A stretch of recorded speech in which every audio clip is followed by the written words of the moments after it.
Assalamualaikum warahmatullahi wabarakatuh. Berjumpa lagi dengan kami, saya Rizan dan sahabat saya Mizan. Kali ini kita akan bincang-bincang santai kembali dan akan sharing-sharing sama teman-teman sekalian mengenai tentang syukur nikmat. Simak pembahasannya setelah intro break.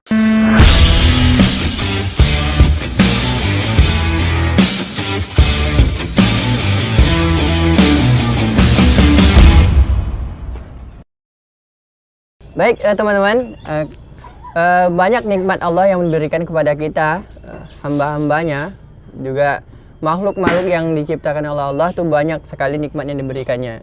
Nikmat tersebut sudah sepatutnya kita syukuri. Dalam surat Ar-Rahman itu, fabi ayyi ala rabbikuma tukadziban. Maka nikmat Tuhan kamu yang manakah yang kamu dustakan. Baik, untuk menindaklanjutinya lebih lanjut, mari kita dengarkan bincang-bincang santai kita hari ini bersama sahabat saya Mizan. Siap. Baik, menurut Abang Mizan sendiri macam mana? Apanya macam mana? Tentang cara bersyukur nikmat. Cara bersyukur atas nikmat. Pertama kita jelaskan dulu di Quran, kan dikatakan la in syakartum la azidannakum wa la in kafartum inna azabil lasyadid. Kalau misalkan kita bersyukur, maka Allah akan tambah.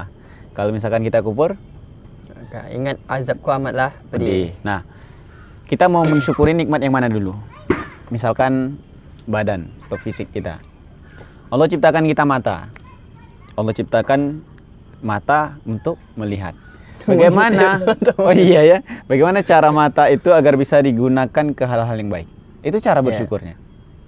Kemudian Allah ciptakan kaki. Bagaimana cara bersyukur atas nikmat kaki yang Allah ciptakan ini? Maka langkahkan Ke tempat yang baik pula. yang baik. Udah dapat jawabannya. Iya. Nah, itu fisik. Tahu lah ya pokoknya kearahkan ke yang baik-baik. Kemudian bagaimana dengan harta? Cara kita misalkan untuk bersedekah itu adalah cara kita bersyukur atas harta yang Allah berikan kepada kita. Nah, kalau misalkan itu kita syukuri, maka insya Allah Allah akan memberikan nikmat yang lain untuk kita. Nah, itu cara-cara bersyukur. Intinya detailnya nanti mungkin teman-teman bisa tengok buku-buku atau referensi dalam Al-Quran itu banyak sekali tentang syukur nikmat. Tapi intinya seperti itu. Maka gunakanlah hal-hal yang Allah berikan saat ini kepada kita, baik itu dari tangan, kaki, baik secara lahir dan batin. Batin, harta. Maka gunakan untuk hal-hal yang baik. Intinya seperti itu. Kalau misalkan kita udah berhasil itu, maka insya Allah Allah akan berikan nikmat yang lebih daripada itu. Ya. Nah, itu Pak. Dan jadi kan Allah berfirman kan, barang siapa yang mencoba untuk menghitung nikmatku, tidak akan mampu untuk menghitungnya ya. Ya. Nikmat Allah. Contohnya gini aja, nikmat Allah yang kita terima di badan kita ya, kita hitung selama 1 detik aja yang kita terima. Itu menghitungnya aja nggak cukup 1 detik. Betul. Nah, jadi terlalu banyak di luar jangkauan kita selaku manusia. Allah itu maha tahu, maha kuasa. Jadi semuanya itu adalah nikmat yang patut kita syukuri. Jangan kita kufur atas nikmat yang telah diberikan. Betul. Bagi kami selaku umat muslim, nikmat yang paling besar adalah nikmat iman dan Islam ya. Nah, itu nikmat yang paling besar sekali. Maka ketika kita mendapatkan nikmat Islam, ya harus menjalankan perintah Islam itu sendiri. Jangan cuma Islam KTP. Kebanyakan juga Islam KTP, Islam secara identitas, tapi apa-apa yang harus dikerjakan dalam Islam itu tidak dijalankan ya. Betul sekali. Nah, mungkin ada kisah yang menurut saya sangat inspiratif sekali. Ini dari seseorang yang cacat mental. Bukan cacat mental, dia tuh umur 17 tahun. 17 tahun itu terkena penyakit kanker di tulang belakang kalau tidak salah. Jadi setelah kanker itu Bang, setelah dia kanker, akhirnya dia tidak bisa jalan. Sama sekali tidak bisa jalan. Selama beberapa hari, selama bahkan berbulan-bulan, ya dia tidak bisa jalan, sampai jadi sekarang pun sampai sekarang pun tidak jalan. Tapi dalam 1 minggu ketika setelah dia sakit itu mulai jatuh gitu kan, mulai tidak bisa jalan. Kemudian setelah 1 minggu dia keluar dari rumah. Ya, setelah dapat pesan dari ayahnya. Nak, kata ayahnya kan, kalau misalkan kamu tetap berada di dalam kamar, maka kamu tidak akan bisa melihat dunia ini jauh lebih luas.